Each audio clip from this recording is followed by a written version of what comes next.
Hello and welcome to the Game Theory Podcast. I'm your host, Sam Vecini. We are presented by The Athletic here on the show. With me today, Mark Schindler is in the building. I don't think I've ever screwed up the intro that much, Mark. What's going on, man? You're doing your best. Man, it has been, I was telling you before we got on here, it's been a busy couple of days. I was out in South Bend, Indiana, which most people would assume it's different from Ohio. It is not different from Ohio.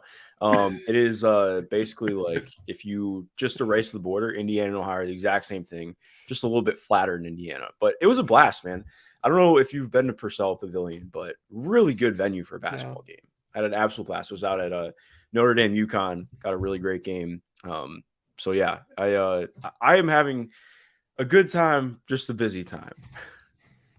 So I am hatted right now because I had a great time golfing this weekend, but I was so aggressive about putting on sunscreen on my face that I have like blocked up all my pores and my face has like this weird, like my forehead basically has this weird looking like pimply thing going on. Mhm. And then also my scalp is just like burned because as many people who watch the show on YouTube and on Twitter and everything know, your boy's balding and it's a tough time. The hair thinning is real, boys and girls. It's a bad spot to be in, Mark. You can't age. I'm not even old, but I'm trying my best not to.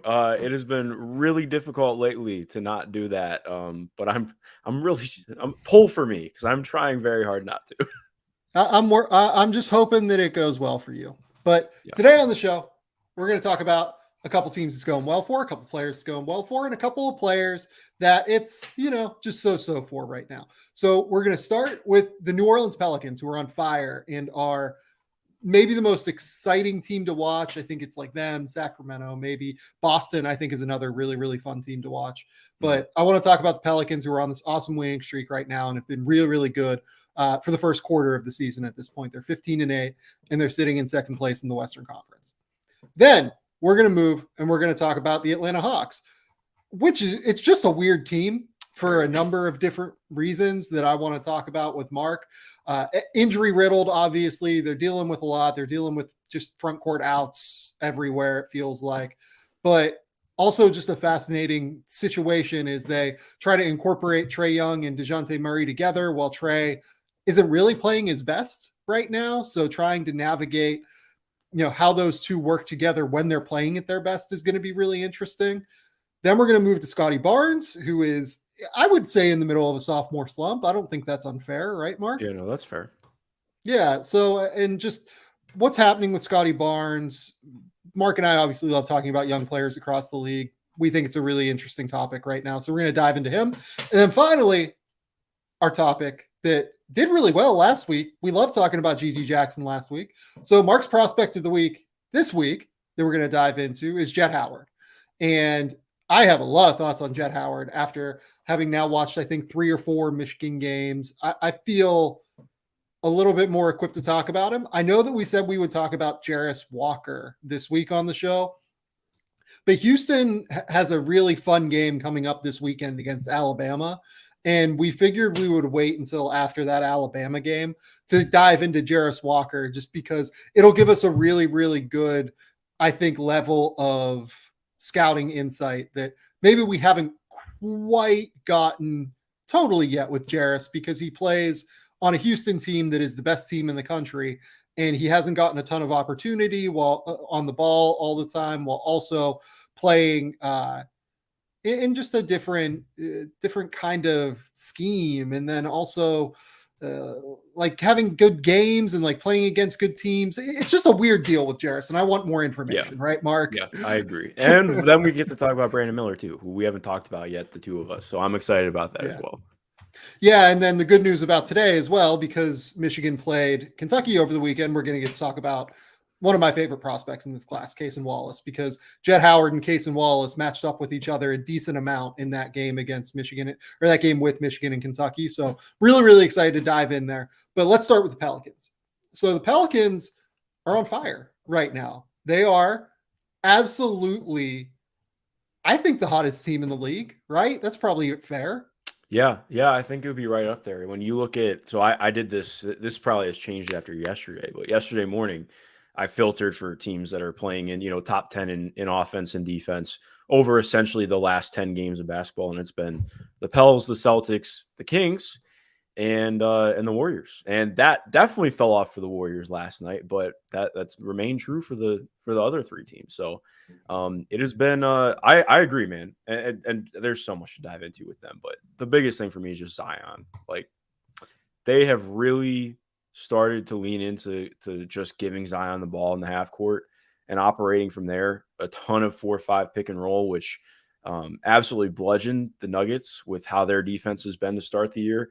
I just I think I just want to take a moment and stop and just say Zion Williamson's amazing, and I'm just happy to get to watch him play basketball. Like this, he's one of the guys. Like, it's obviously he's not LeBron, but it's in that same sense of like, I just have to stop and remind myself, like, this guy is incredible. Like, his intersection of skill, touch, athleticism, and size is unparalleled. Like, there just are not 100%. people who can do that. And then he has an incredible feel for the game. And like, getting to watch him fully realized and doing all this stuff is just joyous to me, because it was pretty up in the air with him for a little bit, just given what his injury status was. And so I'm just really happy to watch him play, because this has been an absolute blast. And this Pels roster is just totally my shit. Like, I love 100%. Their roster build so much. So I think that what's interesting about the Pelicans, first and foremost, is they're a top 7 offense and top 3 defense for the entirety of the season, let alone the last 10 games. They are really, really good on both ends. And yeah, I want to start with Zion, but like, I also want to start with the fact that I think they're the deepest team in the league, right? Yeah. Like, just across the board, you can go from, if CJ McCollum is out, you can make it work with Dyson Daniels and Jose Alvarado, both of whom have been really, really good this year. Oh, Herb Jones is out. Yeah, it's fine. We'll start Trey Murphy, Zion Williamson, and Jonas Valanciunas across the front court. If we need to go small, we can go with Larry Nance to finish games, right? Lance, good Lord. Hey, Lance Stevenson, Pelicans legend, never forget. You can go with Larry Nance to finish games, right? If you really want to continue to go big against a team like Denver, like they had to last night, you have Willie Hernan-Gomez to come off the bench and provide you with 15 minutes of just physical play against Nikola Jokic when Jonas Valanciunas might get in foul trouble or might just need a break, right?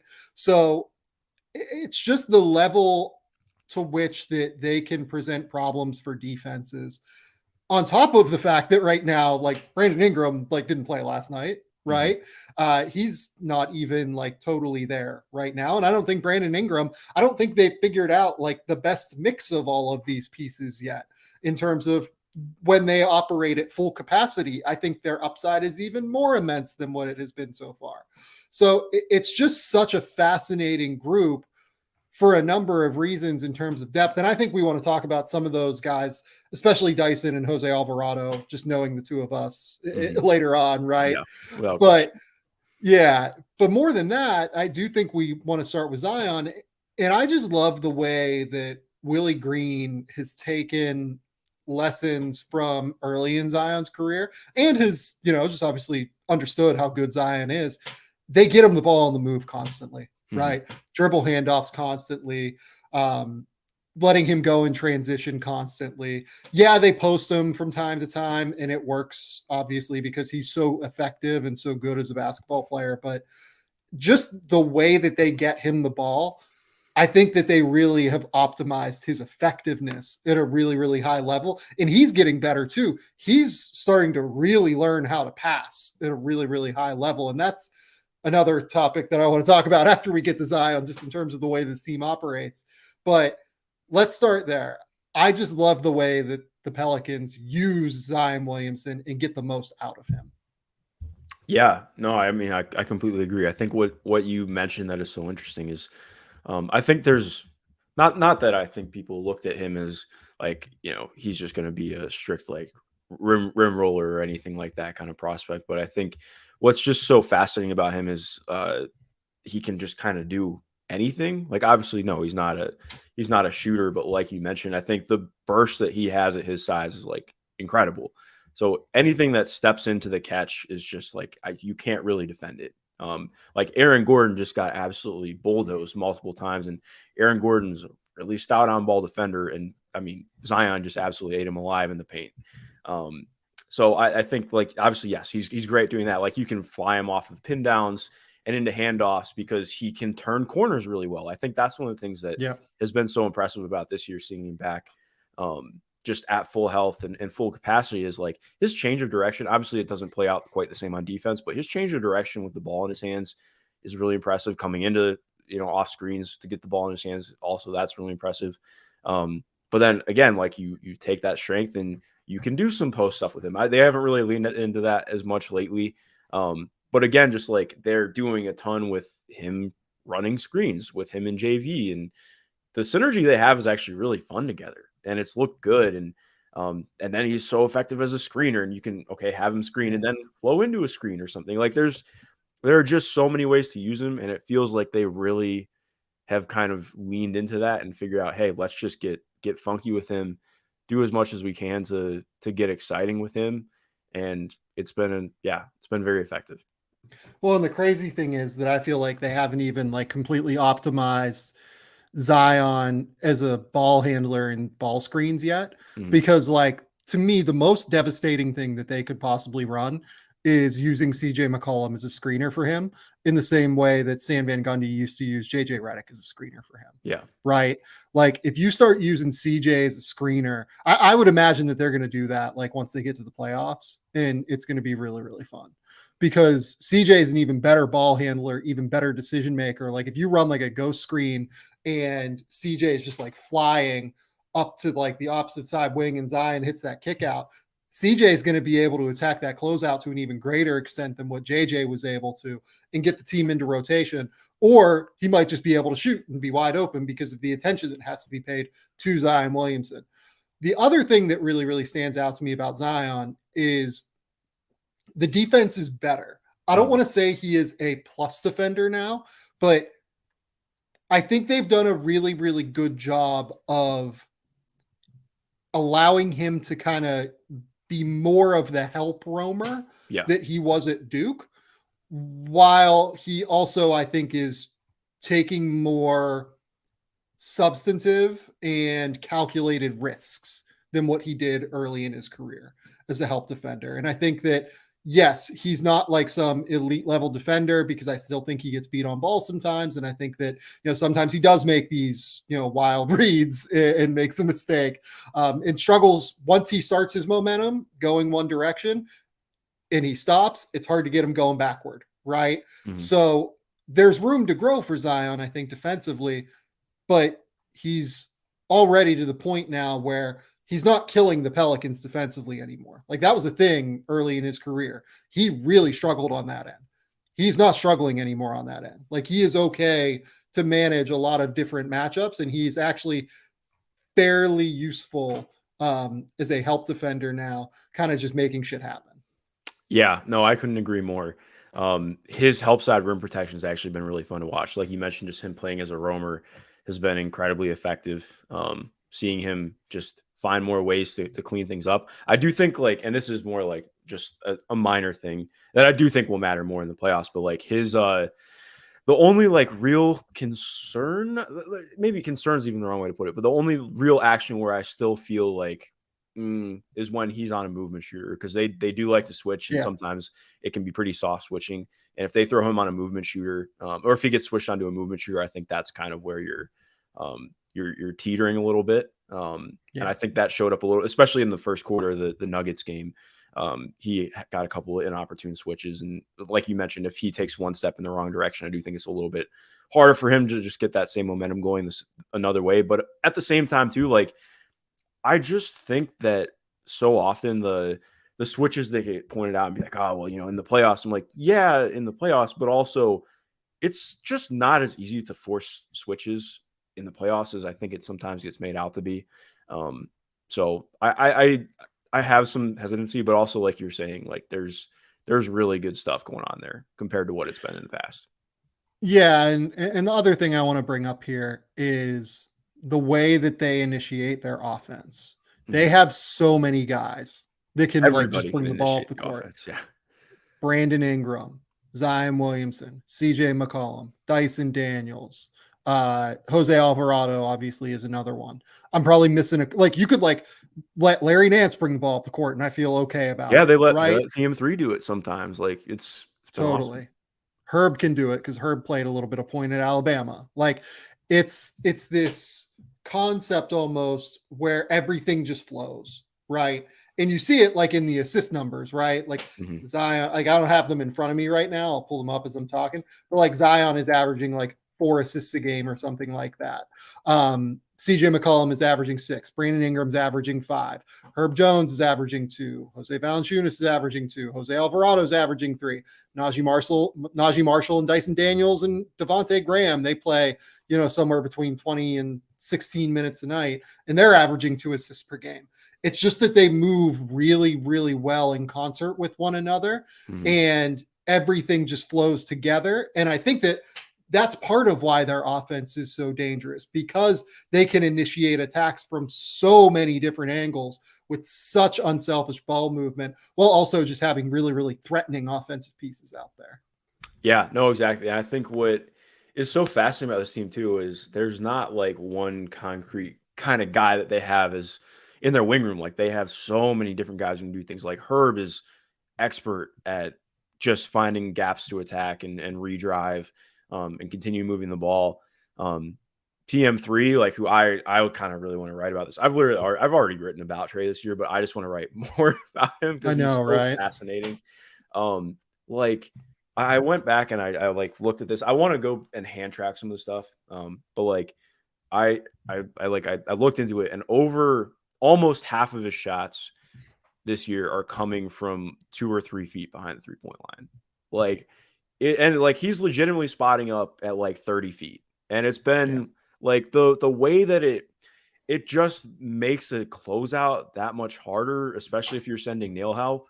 And a lot of teams do like to send nail help against the Pelicans because if you have Zion driving the lane, you have to send help at his handle because that's like one of the few areas where I wouldn't even call it a weak spot, but you can just try and hope to make him move the ball. But also, okay, if CJ McCollum's coming down, you're trying to just make him pick up the ball. But again, like Trey Murphy's in the slot at 31, 32 feet, and he doesn't need to step into it. Like he's just going to shoot it. Yeah. And that is just wildly fun. And then Dyson, I think Dyson's a really fun blend of what Herb brings and just kind of adding another guard out there, like adding an extra element of playmaking and guile. And his finishing is still like, he's still pretty contact averse, but like he has like good touch. He has some funkiness with his floater. Like it's just, it's awesome, man. Like there's, I don't mean to gush too much, but like this team is just, they're like my fun team. I love them so much. Yeah. And look, like I had to do rookie rankings, 3 weeks ago at this point, and I couldn't really rank Dyson Daniels yet because he'd played, I think, like 180 minutes, like at that point. And you could see that it was coming, right? Like every single minute he's been on the court, he's been ready to go, point blank. He's an awesome team defender. He's a great ball mover. He's made threes to this point.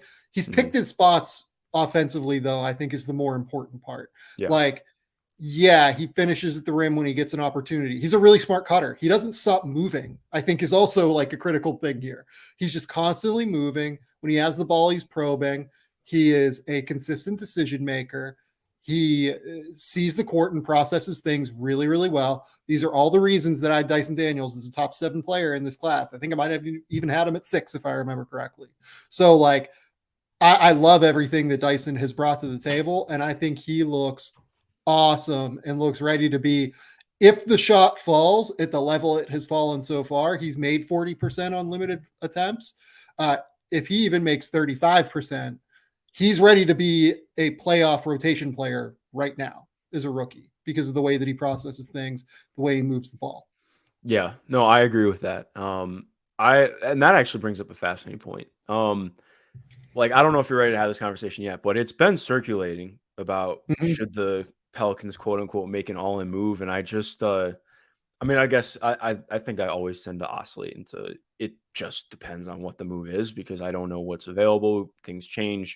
Who knows? But like, I look at this team and I don't really think that I feel there's a major hole that needs to be plugged by Who is the all-in move? Like, that's my exactly. thing. Like, Yeah. look, if they could go get Kevin Durant, yeah, do it. Well, If you yeah. could pair Kevin Durant with Zion Williams, like I was all in on that, right? Like this summer, and I still feel that way. If you could go get Kevin Durant, sure, man, by all means, let's do it. But like, for instance, I see Jay Morris in the YouTube comments says Miles Turner. No.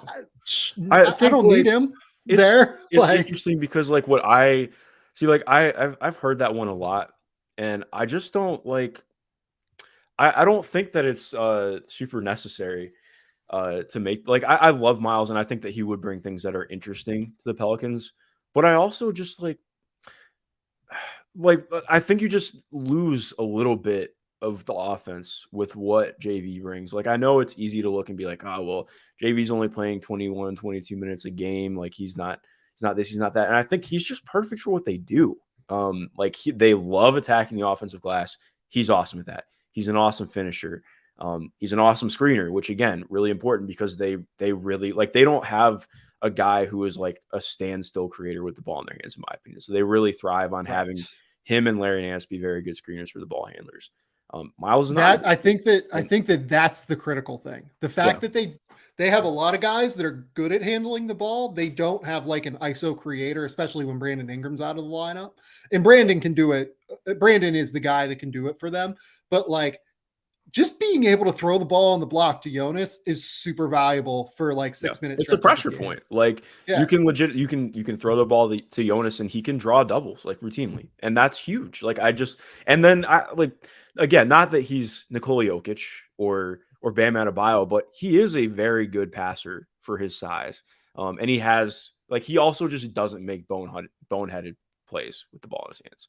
Like he rarely is making like the wrong pass. He'll just wait to make the right one. And I think like, again, when you're looking at a guy who you need to be more of a safety blanket, like that's perfect. So yeah, I don't know. Again, like it tends to be just, it depends what it is. I mean, maybe you could look and squint and say, well, if they had another, like a third big, but at the same time, I just don't know like who that third big is. And I really like what their personnel is already. So I don't know. Again, unless there's something that like absolutely blows you away, I'm pretty content at just, hanging out with what we've got right now. Yeah. I'm just struggling to find who the guy is there. Like if I was them, I would hold on to all of these pieces and see if they can get like the guy. Like I think they already have Zion. They already have, Brandon Ingram. They already have CJ McCollum. They have Trey Murphy, Herb Jones, Dyson Daniels, all these guys that I think are super valuable pieces. They have so many dudes though, that they're going to be in the mix at the highest level of any trade talk. They can get in for any player in the league. That is how many assets they have. Plus they have the picks coming still from Milwaukee. Plus they have the picks still coming from the Lakers. They have so many assets in their war chest that I wouldn't be using those assets to go and get like if I could trade a first round pick for Miles Turner, maybe, sure, okay, whatever. But like if it's 2 first round picks and Kyra Lewis or something like that, yeah, I'm not interested in that. Like I'm good just keeping those assets at the end of the day. So I guess that I would say I would consider the opportunity cost of moving in for someone like Miles Turner and instead hoard these assets. And then when Kevin Durant wants to leave Brooklyn, you are like the team in pole position if Kevin is willing to go there because you have the most assets at the end of the day. Yeah, no, I think it's a fair point. And I also too, like I mean, maybe things can change over the next month or two, but I look at this team and I feel like they are a deep playoff team. Like I thought headed into the year, this is I'm not trying to just like hype myself up. I said on Twitter, I was like, I don't make bold predictions.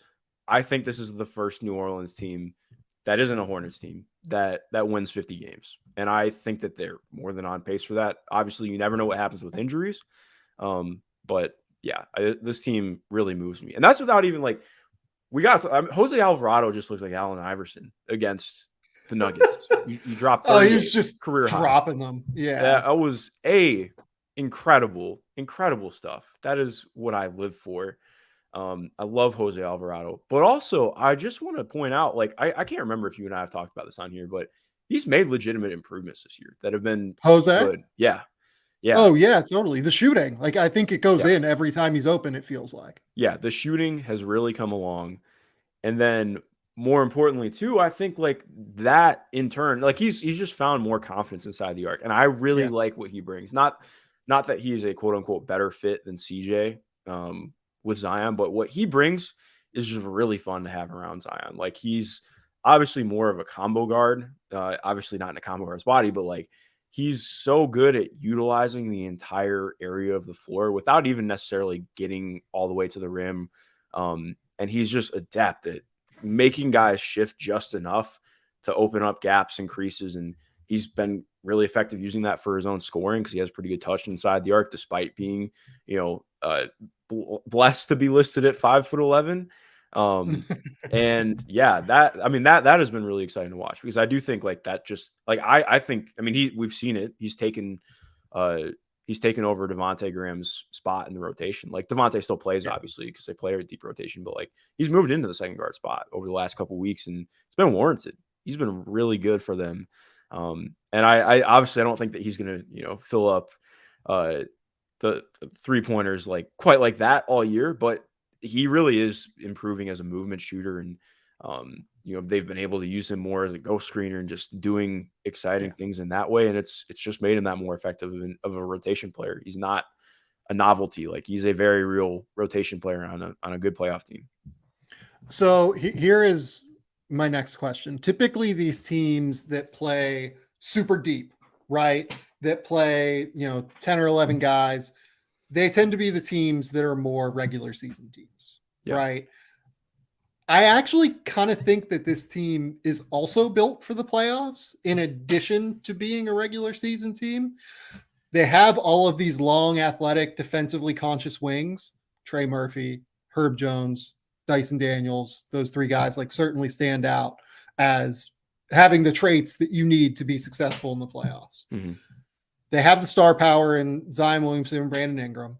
They have the versatility of the bigs that they can use in Larry Nance and Jonas Valanciunas. I actually think they could use another guard more than another big, personally, if we're talking about like being great at playoff basketball in terms of being able to just create constantly, right? But I think that they can go big across the wings and small in the front court. They can go, small in the backcourt by playing CJ and Jose together in minutes. They can go, CJ, Dyson, Herb, Trey, Zion if they want to, and just like be super duper athletic and everything. It's just they present so many different matchups for teams, and that's what matters in the playoffs. Ultimately, they're going to go as far as Zion Williamson, CJ McCollum, and Brandon Ingram allow them to go in terms of their star power, beating out the star power of other teams.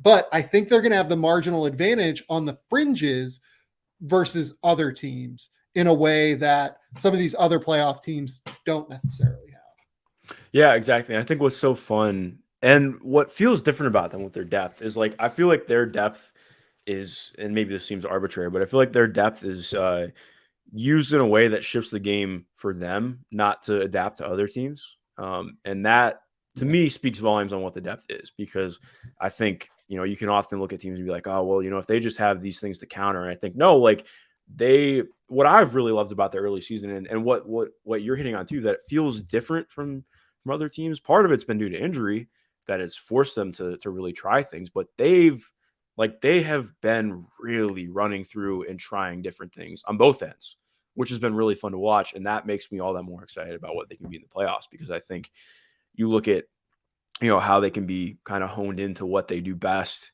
by the time they come around in the playoffs. And I think there are going to be questions about how they whittle down the rotation, or if they do. I think they're going to have to, especially with the playoffs hit. But I think that I just feel like the next couple months we could see some really exciting stuff happen with them. And again, it's just going to definitely depends on health, as it does for everyone. But they're a special group. They're a special group. I absolutely love watching the Pelicans. Do you have anything else you want to talk about? I feel like this is one of those teams that's specifically built for you and I to love. Yes. Them. Like big wings, Zion Williamson doing a bunch of super fun shit. I love Brandon Ingram. Like, I guess that maybe the last thing to talk about here is like, how do you think the reintegration of Zion with Brandon Ingram has gone to this point in the minutes where they have played together? I've mostly liked it, honestly. Like, I don't have a huge problem with it. I'd like to see them do more stuff with BI and Zion at the same time.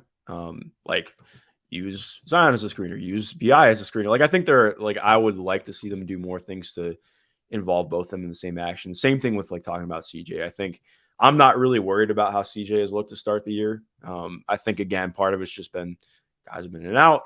I think he's been in a little bit of a shooting slump, but to me, he does not look like he's lost a step in any way, shape, or form. I think it's just I think CJ's been fine. He has a 3-1 assist to turnover. It's just a different role than what it was in Portland. Like he has 3-1 assist to turnover ratio. He's running the offense really, really well. He is just in the middle of a shooting slump. Like, I'm not worried about CJ at all. Yeah, no, exactly.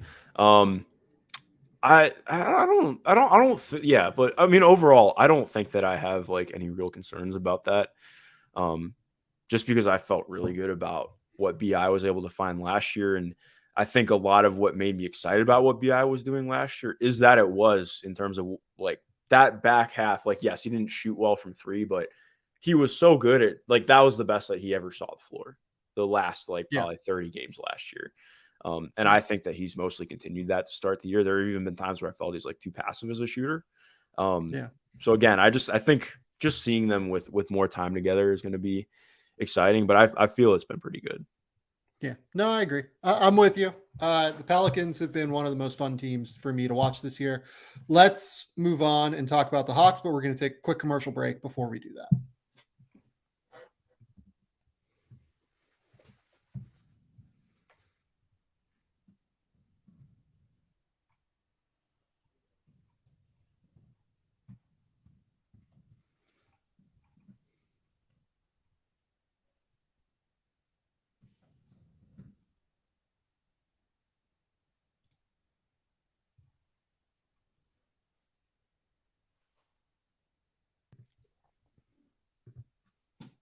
Okay, we're back. Let's go to the Atlanta Hawks. The Atlanta Hawks are currently, I believe they are 13-11. They are in fourth place in the Eastern Conference. They are in fourth place in the Eastern Conference, despite the fact that they haven't had John Collins in a week. DeAndre Hunter has a thigh injury that has held him out now. It's just a weird deal. They've finally gotten Bogdan Bogdanovic back. Every time I watch them, though, I still just don't know what this team is and how much of this is real, how much of it is going to be sustainable, I think is something I struggle with. Let's start there. Mark, what are your impressions of the Atlanta Hawks to this point in the 2022-23 season? Well, I will say I do feel the defense has been a lot better. And it feels the defense does. You're starting positively. I love it. Yeah. Well, I do. Well, yeah, because I have a lot of negative things to say. So I think that has been good to me. I've enjoyed that. Like we've talked about, I think I'm probably a little bit higher on Clint than you are, but like Clint has been really big for them. I think what they've found with the bench unit and just in their younger guys to round out the rotation has been nice. But overall, like I come down to Trey's been in a pretty massive slump to start the year. It seems like his shoulder has really bothered him more than we anticipated it doing. And that has impacted things. But even then, I think like, yes, the offense would improve a little bit. Like I think that they'd be more into like the 10 range in offensive rating if Trey was shooting around his normal splits right now. But compared to what that was last year, I mean, that's such a drastic drop off. And it's not just the numbers. It's like the integration sucks. Like John Collins has just kind of been phased out, it feels like. Yeah. They really haven't found a way to utilize him. It's a lot of my turn, your turn with Trey and DeJounte. I actually feel the bench has been a lot better depending on who's running it. Like I think DeJounte with the bench unit has actually been fun because they'll do DeJounte with Clint Capella. I think DeJounte is a really good player. but I do think he's a lot more limited of a passer than his numbers tend to indicate. Like, especially what last year was like, he's an incredible pick and roll passer. Like, he's really good with pocket passes. He's a good lob passer. He can hit the corner skip. But I think when you take him out of that pick and roll scenario is where you see some of the limitations in his floor vision. And that's not meant as a slight to him. But I think, again, when you're taking it out of like the straight up, okay, we are running pick and roll to death because DeJounte's incredible getting into his mid-range game or hitting a really capable roller. When you take it out of that, it's just kind of like, it just feels like fluff a little bit. And that's while also noting there just isn't a lot going on in the offense. And I think so. That's what I wanted to like start with is everything feels difficult for them, right? Yeah. Like, do you feel that when you watch them? Yeah, no, exactly. I mean, like, even like I'm just talking about right now, like DeJounte is not really getting to the rim a ton. Like a lot of it is just, I mean, he is a very good mid-range shooter, but again, like, okay, if the shot doesn't fall, what is the impact on the defense?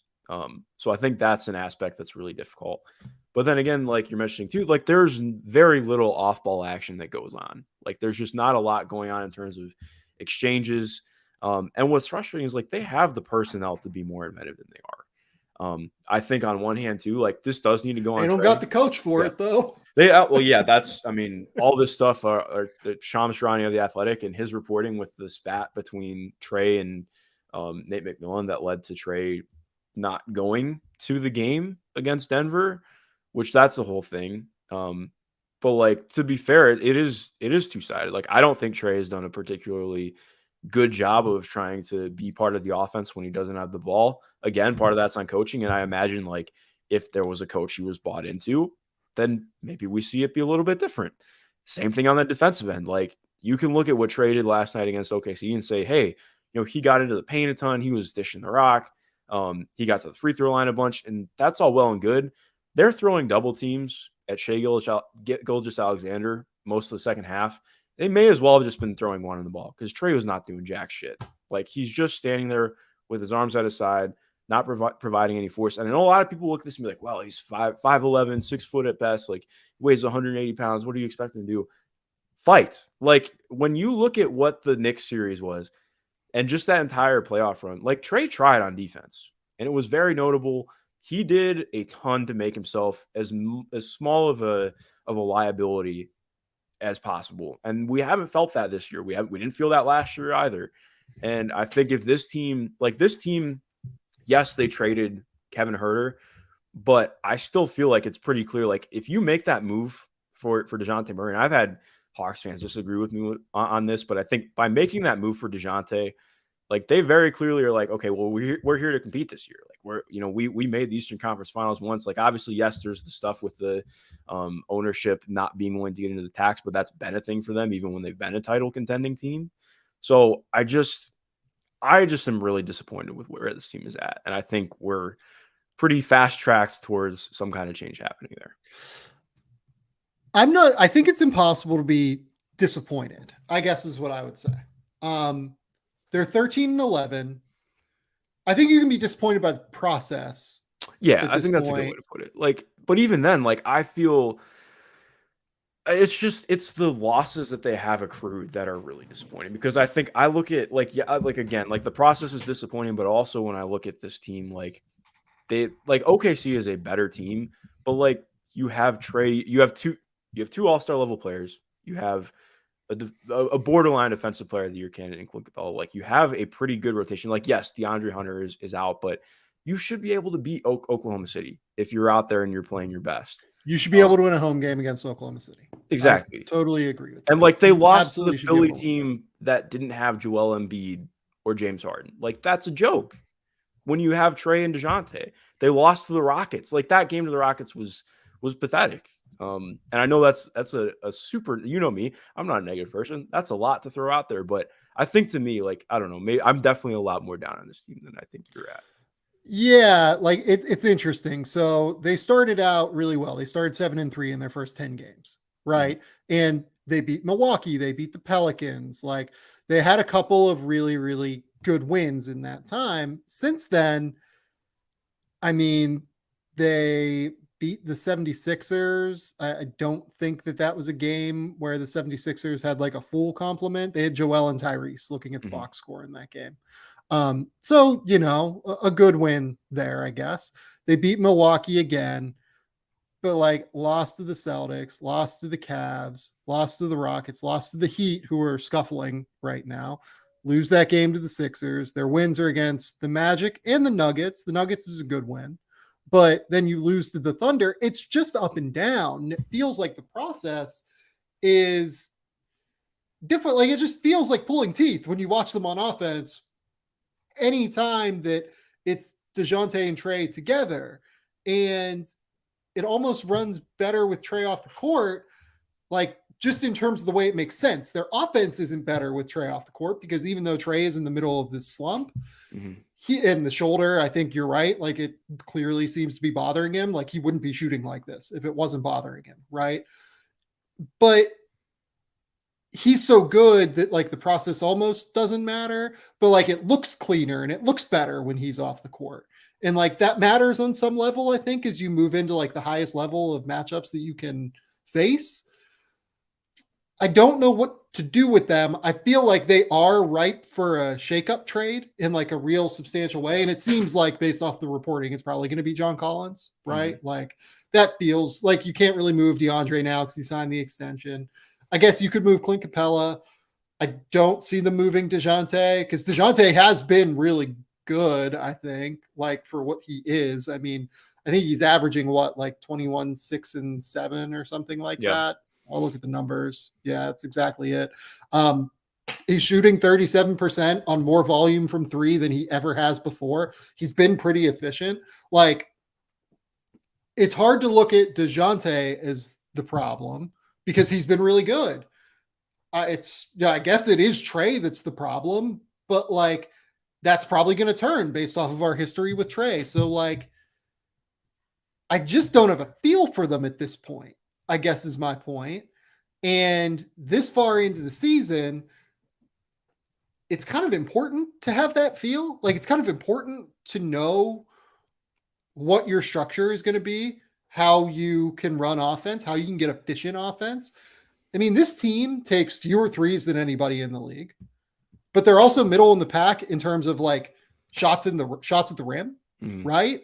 Theoretically, you have guys like Trae Young, you have guys like DeJounte Murray, you have great lob threats like Clint Capella, John Collins, Onyeka Okongwu. You should be living at the rim. You should be living behind the arc if DeJounte is going to shoot 6 threes a game and make 37% of them, and you have Trae Young and you have Bogdan Bogdanovic.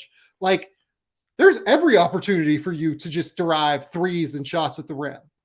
And they don't do it. Like, to me, look, every report from Shams and Sam Amick has said that like Nate McMillan's job is not in danger. To like that's what I would like. To me, when I watch them, I'm like, I don't know what they're like. I don't know how they're getting. I don't think he's helping them get efficient offense, I guess is what I would say. I don't think he's helping anything in terms of them deriving real easy looks. And I think that like these bullshit, like let's throw the ball in the mid post to DeAndre Hunter when he's out there and give him his 5 touches in the mid post per game. Keep it. Like, I don't need it. Like DeAndre's good. I really like DeAndre. Maybe occasionally you can go to it, but they go to it way more than they should, I think. It's I don't know. To me, it's more of a, I would try to change the coach before I change the roster because I'm a big John Collins believer. But like John Collins undeniably has been phased out of this thing in like a way that is frustrating. And I don't know how to manage it. If I was like, I'd be pissed if I was John Collins. I would be genuinely really pissed because he busts his ass defensively every night that he's out there now. He's a guy that's averaged like 20 and 10 in the league. He was happy to take a step back. He averaged like what, like 16 and 10, 17 and 10 last year, something like that. And now he's like completely phased out. He's good enough to have a bigger role, and he's gotten better every year at the things he's been asked to get better at. So it's just like a weird vibe, right? Like it's a weird situation. And you can't even say that they're bad because they're 13-11. They're fourth in the Eastern Conference. It's not like they played a shit schedule. Like they've played a league average schedule so far. Yeah. I don't know what to do with this. Like I just genuinely have no idea what to do with this. Yeah, I agree. It's just a very weird space to be in. And again, I think that they're going to end up being fine for the most part, but like I anticipated more. Which probably, might be on my own. That's on me probably, but at the same time, like I was really excited about what this group could be this year. And I think that there's still the framework to make that happen. But yeah, right now has been, not great. But it's just not great from a process perspective. Like that, and to me, that's almost more important as you're building this young roster, right? Like you want the process to be right. And that's why, look, if I was them, I'd try a coaching change before I tried a roster shakeup. But I would try a coaching change like now-ish so that I get 20 games or 30 games before the trade deadline and could know, okay, it's the coach, or okay, it's the roster that we need to shake up, right? Because they still have a lot of assets on the table. Like they still have DeAndre Hunter that you can move later on. They still have Onyeka Okongwu, AJ Griffin, Jalen Johnson has showcased some interesting things. Even if I'm still I really like the processing speed and passing. I just worry about what it looks like as a role player in terms of what they actually need. Given that guys like DeJounte and Trey are going to dominate the ball when the playoffs come around. So like they have real assets to be able to move for a high level piece or to be able to just shake things up. You can move John Collins. You have the salary ballast with Clint Capella, right? Like you have different things that you can do. Yeah. I would want to know if it's the coach that makes this process as bad as it is, or if it's the roster that makes things look as funky as it does. Or frankly, like I would want to know if it's just Trae Young being in the middle of a slump and like the shoulder not quite working. I feel like that's almost the piece that has made this even more difficult to judge because we haven't gotten to see Trae and DeJounte, it feels like, at like full 100% operating capacity. Yeah. No, exactly. I think that's what makes it exciting because probably in like a month and a half, they'll have ripped off like a nice little like 15-7 stretch. And then Trae looks fine. And what do I know? Yeah. Like, and then we stop hearing the reports about what things are between Nate and Trae. And that's just how it tends to go. Because it always tends to be like there's a mix of both. It's never just on one party. So it's fascinating times in Atlanta. The one thing that has been super positive in Atlanta that I want to close on is AJ Griffin. Like AJ Griffin is ready from the jump. He is ready to go right now to play a rotation level role. I would want him as like my seventh man right now, as opposed to in the starting lineup, which he was last night because of the absences of DeAndre Hunter and John Collins. But look, he's ready to go right now as a rotation guy, which is something that I did not expect coming in. I thought his defense would make him like completely unplayable. He was really, really bad last year defensively at Duke, but that's not the case. And his shooting and playmaking ability has only been amplified by playing in a more well-spaced setting, such as the NBA. Yeah. I mean, you said it. I think what's been really fun about him is there have been good things about his defense. I think that they've maybe been highlighted a little bit more than the bad things, to be honest. Like he still gets way lost off the ball. His screen navigation is pretty bad. But his hands are unreal. Like he's so good at just spearing the ball away. Like he's got really strong hands while also being really accurate, which sounds like a random thing, but it matters a lot for the way that he's just jutting the ball loose. And I feel like most of those are coming when he's getting blown by because he's not awesome at staying in front of people. I do think he's held up better staying in front of people than I expected, especially as a rookie. So I think there have been like really good signs on that end. But again, it's been the offense. Like part of why I actually don't hate him in the starting lineup. Like actually a friend of mine tweeted about this today. I think a Hawks fan named Andrew Kelly, really smart dude, like posited that if the Hawks are going to move on from John Collins, I would keep Adrian Griffin Jr. in the starting lineup and just play DeAndre at the 4. Like, I think when you think about A, spacing, B, just having, getting more a higher volume of threes up with this team, and having more players who can move the ball, move themselves, and be threats, like I think that's really enticing. Like again, I agree that he's probably more of somebody who should be a seventh man right now, but with what he has done, like what's been so hard to watch is like you see what he actually does for the offense when he's in part of it. Yeah. And it's been really important. Like he's so good just attacking with the ball in his hands. Like he's very decisive. There's not really any hesitation. He gets the ball off quickly from any spot of the floor. It's been a really fun run from him to watch. And I think it'll be interesting to see his teams, try and find other ways to attack him, and especially on defense, or try and make him a passer more on offense. But he's really played well. He's been the ideal like advantage player, right? Yeah. And with guys like Trae Young and DeJounte Murray, who can almost always at will create that advantage for your team, having a guy like AJ Griffin with them, like I do believe that. Like I think that it'd be super valuable. I just don't know if the defense can hold up. And look, the big thing is if the defense can't hold up, they're going to need to rebound at a super high level. And having AJ and DeAndre out there, neither of whom are good rebounders, maybe you can make the case that DeJounte, who's one of the best guard rebounders in the league, makes up for it. But I don't know if he makes up for it enough to where they're going to be able to end enough possessions if you play DeAndre and AJ as like your 3 and your 4 next to Clint. Defensive rebounding wise, they are 19th in the NBA so far. And that's with like John Collins and Onyeka Okongwu and Clint Capella playing a bunch of minutes, right? Yep. So I'm a little bit worried about the way that would look. But at the end of the day, this has been an ideal start for AJ Griffin. He looks like a guy that is what every team is looking for, a 6'6" wing that can really, really shoot the ball. There are concerns moving forward that, I don't think we need to harp on because he's a rookie and because he's still figuring things out.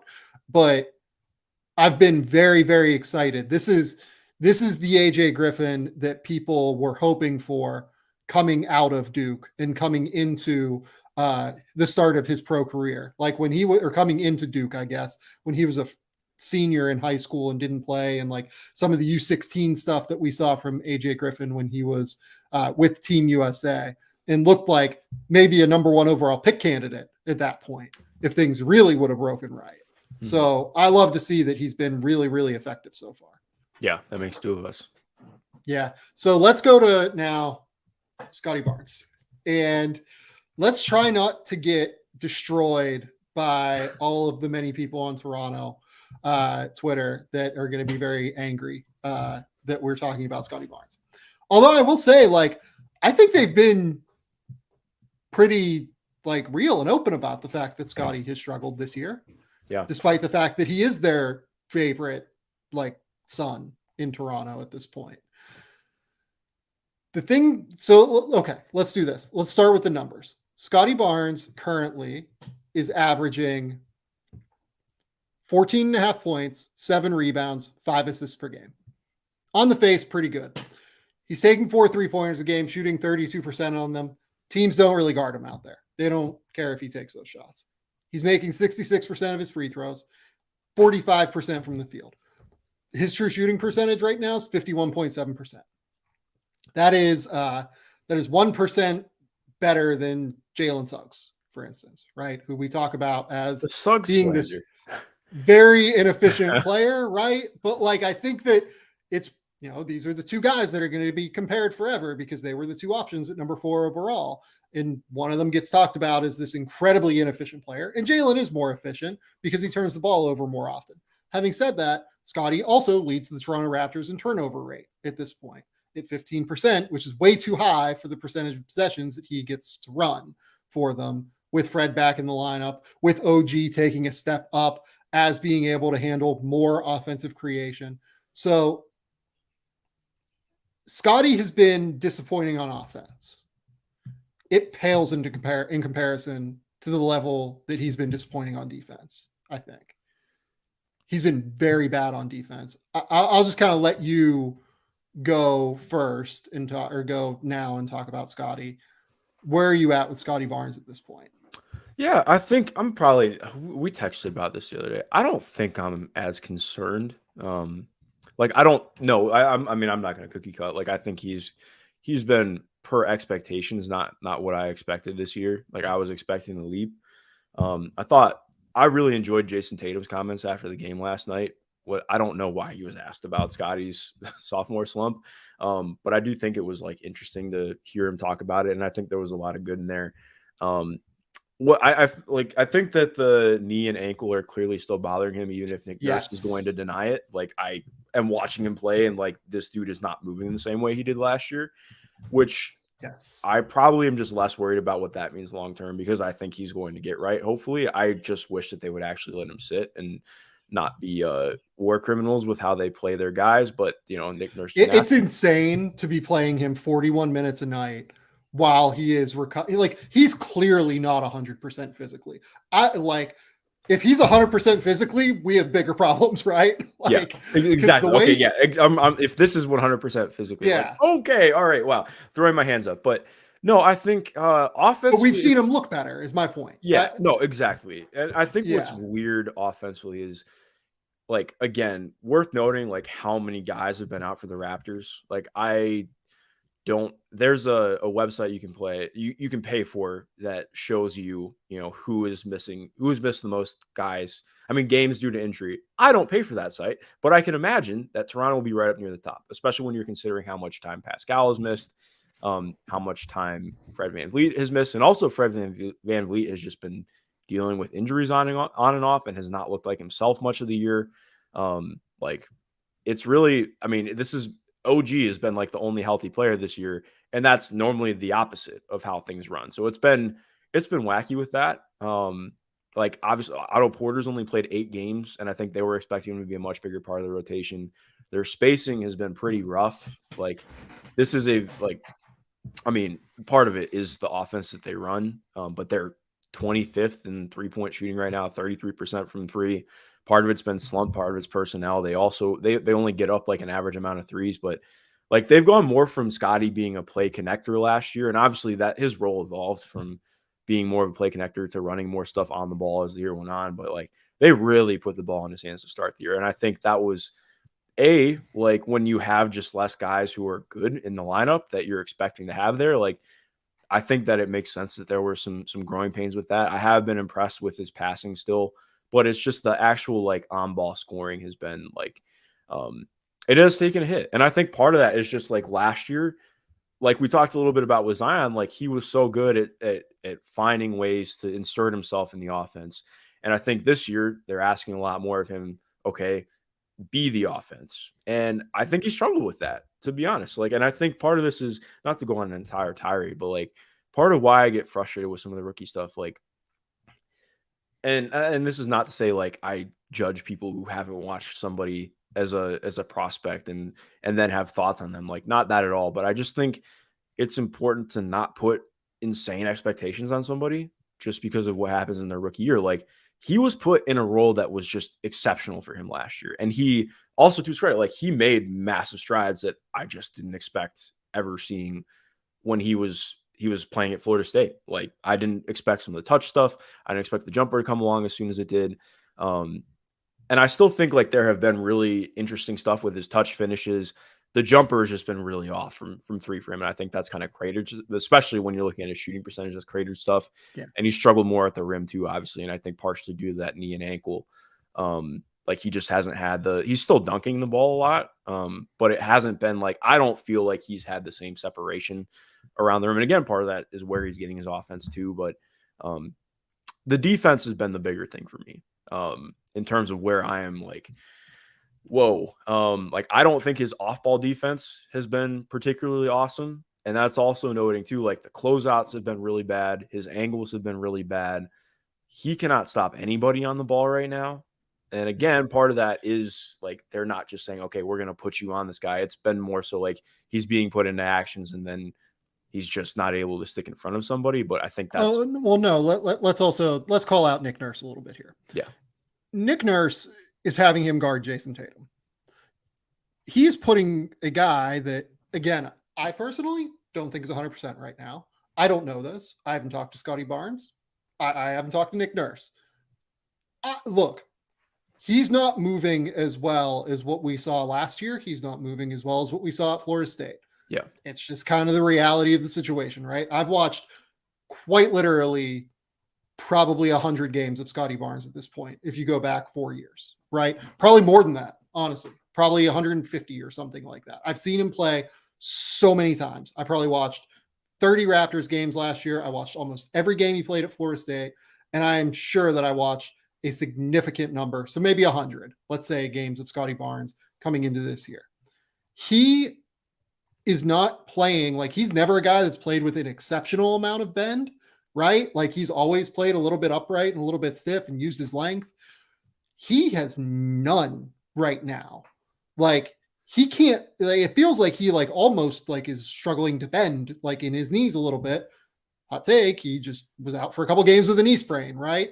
Like he can't really stop and start his moment. He can stop his momentum, but he can't restart it with the same level of burst that he had. He had an ankle injury at the start of the year, right? Like all of this, I think, is stacking up to the point where I'm like almost tossing what we've seen out. But what I do know is that Nick Nurse playing him 40 minutes a night and having him guard Jason Tatum for, 25 of those minutes, it felt like last night when I was watching that game, that's a bad idea.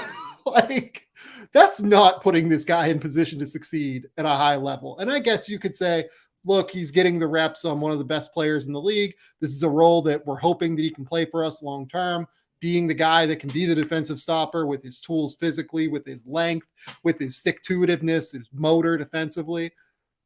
He just can't stay in front of anyone. Like, point blank, right now, with where his mobility is, maybe this is what he is now, and then there are bigger problems. I don't really want to consider that because that's just super sad to me, right? That seems like that would suck if that's who he is now, but I don't think it is based off of what we've seen previously. He can't stay in front of people right now. But I understand Toronto thinking that they need to play him because they have nobody off the bench right now that can do anything replicable compared to what Scottie Barnes can do. And by the way, credit Scottie Barnes for getting back and playing and trying to help his team, but he's like not really helping them right now if he's going to be put in the position where he's forced to guard Jason Tatum for 25 minutes a night when Jason Tatum is on like an MVP level heater right now. And the Boston Celtics are going to put you in space for 95 minutes of a 48-minute game and just force all sorts of movement and all sorts of rotations and all sorts of stop-start. Like, I don't know, man. It's tough to watch with Scottie. Like that's honestly, like, I think it's tough to watch. And I'm not taking anything away from what I think his future can be based off of what he looks like right now. But it's a problem that he does not look great right now.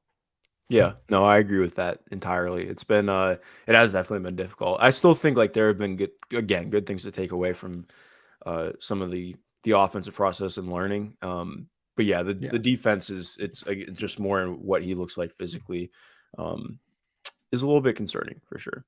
Like I sent you a couple clips where I was just like, what is he doing here? Like there was one clip where he got, hesitation crossover by Jason Tatum and totally got blown by. And then the man in the corner had to go help onto Tatum. And then he was responsible for the help on the man in the corner. Tatum hit the kick out to the corner after he'd already blown by Scottie Barnes.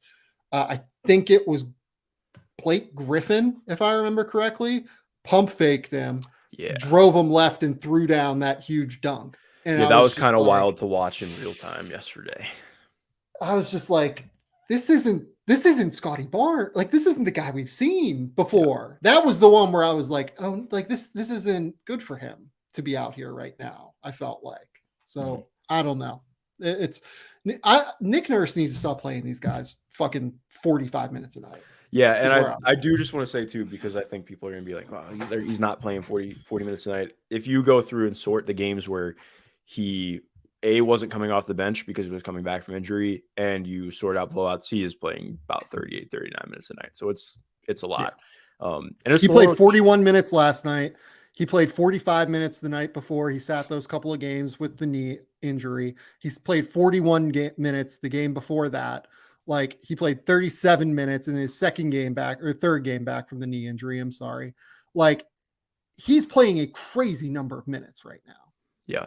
And on one hand, to be fair too, like it's tough when you're like again, they're missing Precious, like they've missed a ton of Pascal. Otto, as I mentioned, has been out. Like Juancho was out now, which he was playing. But like I just I think at some point you kind of do have to just dip into playing your back end of the rotation guys. Like they're just like, I don't know. I know some coaches really like playing shorter rotations, or less that they like it, but more just they don't trust guys. And I do think that is one of Nick's kind of weaknesses right now. Not kind of, like definitely weakness right now. Well, and like you said, like Precious is out for a couple of weeks still, it seems like. Otto Porter has been out with that toe injury for a while, and I don't know when he's coming back. And honestly, you just can't rely on Otto Porter to stay healthy at this point. That's just the reality of the situation. So his position has some guys that are down, but like at the same token, you gotta be willing to let him roll a little bit, or you got to be willing to do something different, like play bigger, like play Chris Boucher and a big, right? Play Chris Boucher and Thad Young together, play Chris Boucher, Thad Young, and Pascal together or something like that. Because Pascal can really create and can play the three for 6-minute stretches of a game if you need him to, right? Just do something different to where Scottie Barnes doesn't have to play 39 minutes in a game when he doesn't look right physically, I guess is my point. Yeah, ideally not. Yeah, it's not ideal. This doesn't change. You've already said this doesn't change what you think Scottie Barnes can be long-term. It doesn't change what I think Scottie Barnes can be long-term either. Like I am on board with Scottie. I think he's a terrific player. Maybe he does end up being like elite of the elite in terms of role players in the league, as opposed to being like a superstar, like some people think. I don't know, but what I'm saying is that right now, I'm not really taking this away and saying like, this is who Scottie is. He's struggling. Sophomore slump, guys get tape on you. They figure you out. It is also worth noting, again, leg injuries aside right now, and noted, he is shooting 30% from the mid-range and 31, 32 from three, right? So basically outside of 10 feet, he's shooting 31% from the field right now. And that's not quite good enough. Yeah, definitely. So, Mark, this is where we're going to have some fun now. It's Mark Schindler's Prospect of the Week. We're going to dive in. We're going to talk Jett Howard, baby. Let's go. Jett Howard, Michigan. They played Kentucky over the weekend. They played some really, really fun games. They played that game against Amani Bates to start the season. Who else have they played so far? Why is my brain? They beat the piss out of Pittsburgh, if I remember correctly. And then didn't they? They've played the Virginia. Oh, they played Virginia. That's right. Yes, they played that super tight game against Virginia. That's who I was thinking of. And then, so yeah, this is great. Let's talk about Jett Howard. Yeah. I really like Jett Mark Howard. is 100% muted right now and has no idea. You can't hear me at all. 1 second. What? This is beautiful. Mark has no idea how to put his sound back on right now. Are you serious? Oh man.